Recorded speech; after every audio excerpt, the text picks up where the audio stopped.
নমস্কার। আজ আমাদের আলোচ্য বিষয় ভারত বিভাজনের নেপথ্য কাহিনী প্রথম পর্ব। 1947 সালে ভারত ভাগের বিষয়ে আলোচনা করতে গেলে সমসাময়িক ইতিহাসকে একটু গুরুত্ব সহকারে বুঝে নিতে হবে। সর্বাগ্রে আমাদের জানতে হবে ব্রিটিশ মস্তিষ্ক প্রসূত কংগ্রেস দলের প্রতিষ্ঠা সম্পর্কে। আমাদের অনেকের কাছে আজও অজানা যে রাজনৈতিক দল কংগ্রেস প্রতিষ্ঠা ইতিহাসে বিতর্কিত অধ্যায় হিসেবে বিবেচিত। ব্রিটিশ সরকারের প্রতি আনুগত্য বজায় রাখা এবং ভারতীয়দের মধ্যে ক্রমবর্ধমান স্বাধীনতা চেতনা ও আন্দোলনের সম্ভাবনাকে দমন করার উদ্দেশ্যে 1885 সালের 28শে ডিসেম্বর বম্বেতে British ICS officer Allan Octavian Hume এবং তার ব্রিটিশ সহযোগীরা তৎকালীন ভারতবর্ষের বিভিন্ন প্রদেশ থেকে ব্রিটিশ শিক্ষায় উচ্চশিক্ষিত, মধ্যবিত্ত এবং প্রভাবশালী ভারতীয়দের নিয়ে মোট 72 জন প্রতিনিধির উপস্থিতিতে কংগ্রেস প্রতিষ্ঠা করেছিলেন।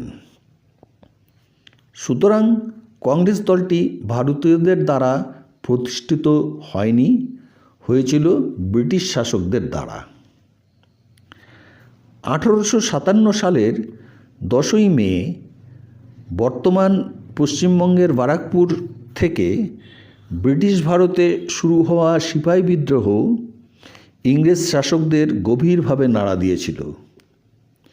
এই বিদ্রোহের স্মৃতি মাথায় রেখে ব্রিটিশরা পরিকল্পনা সাজিয়েছিলেন যে ভবিষ্যতে যদি আবার ব্রিটিশের বিরুদ্ধে এ ধরনের কোনো বিদ্রোহ মাথাচাড়া দেয়, তবে কংগ্রেসের মাধ্যমে ভারতীয়দের দিয়েই তার প্রতিরোধ করা হবে।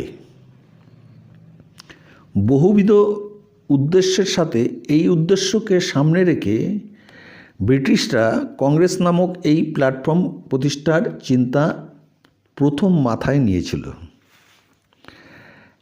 এমনকি তৎকালীন কংগ্রেসের সভাপতির পদের জন্য ব্রিটিশ প্রশাসনের নির্দেশ এবং অনুমোদন আবশ্যক ছিল। কিন্তু কার্যক্ষেত্রে ব্রিটিশের এই পরিকল্পনা বিশেষ কার্যকরী হলো না, বরঞ্চ ব্রিটিশ বিরোধী মনোভাব এবং ব্রিটিশের বিরুদ্ধে বিক্ষোভও এক চূড়ান্ত আকার নিতে শুরু করল। ব্রিটিশ সরকার লক্ষ্য করছিল যে বাংলা এবং পাঞ্জাব ব্রিটিশ বিরোধী আন্দোলনের মূল কেন্দ্রস্থল। সেখানে অনুশীলন সমিতির মতো বিপ্লবী সংগঠনগুলি অত্যন্ত সক্রিয়। ব্রিটিশ শাসকদের দমনমূলক নীতির বিরুদ্ধে বিদ্রোহ ক্রমশ শক্তিশালী হয়ে উঠছিল।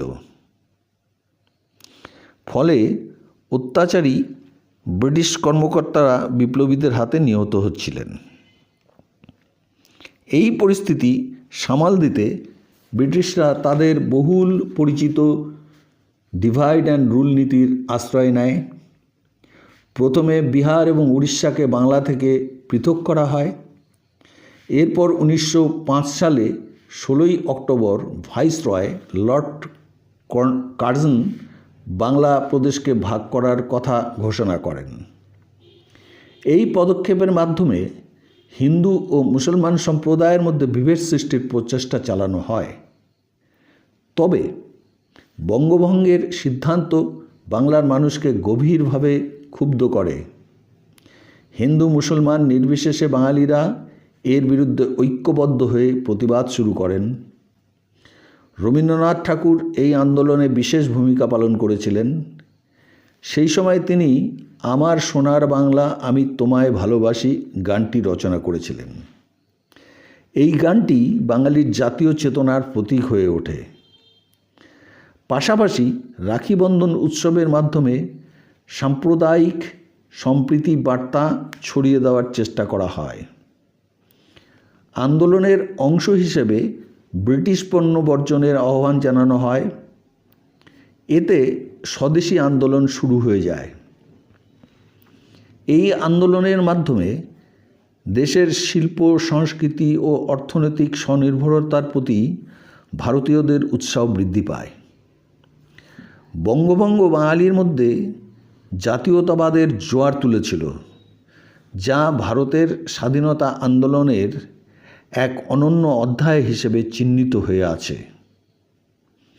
এখানে অবশ্যই বিশেষভাবে উল্লেখ করা প্রয়োজন যে 1905 সালের বঙ্গভঙ্গ আন্দোলন মূলত বাংলার সাধারণ জনগণের প্রতিবাদ এবং জাতীয়তাবাদের উত্থানের একটি গুরুত্বপূর্ণ অধ্যায়। এই আন্দোলনে ভারতের জাতীয় কংগ্রেসের সরাসরি ভূমিকা তুলনামূলকভাবে কম ছিল বা ছিলই না বলা যেতে পারে। এ সময়ে কংগ্রেস মূলত মধ্যপন্থী নেতৃত্বে পরিচালিত হতো এবং অনেক ক্ষেত্রে ব্রিটিশ সরকারের নীতির সমালোচনা করলেও প্রত্যক্ষ প্রতিবাদ বা সক্রিয় আন্দোলনে যুক্ত হতে কিছুটা দ্বিধাগ্রস্ত ছিল। সূর্যোদয় চ্যানেলের পক্ষ থেকে আপনাদের প্রতি শ্রদ্ধা জানিয়ে ভারত বিভাজনের নেপথ্য কাহিনীর প্রথম পর্ব এখানেই সমাপ্ত করছি। খুব শীঘ্রই দ্বিতীয় পর্ব নিয়ে আপনাদের সামনে উপস্থিত হব। ভালো থাকবেন সবাই। ধন্যবাদ।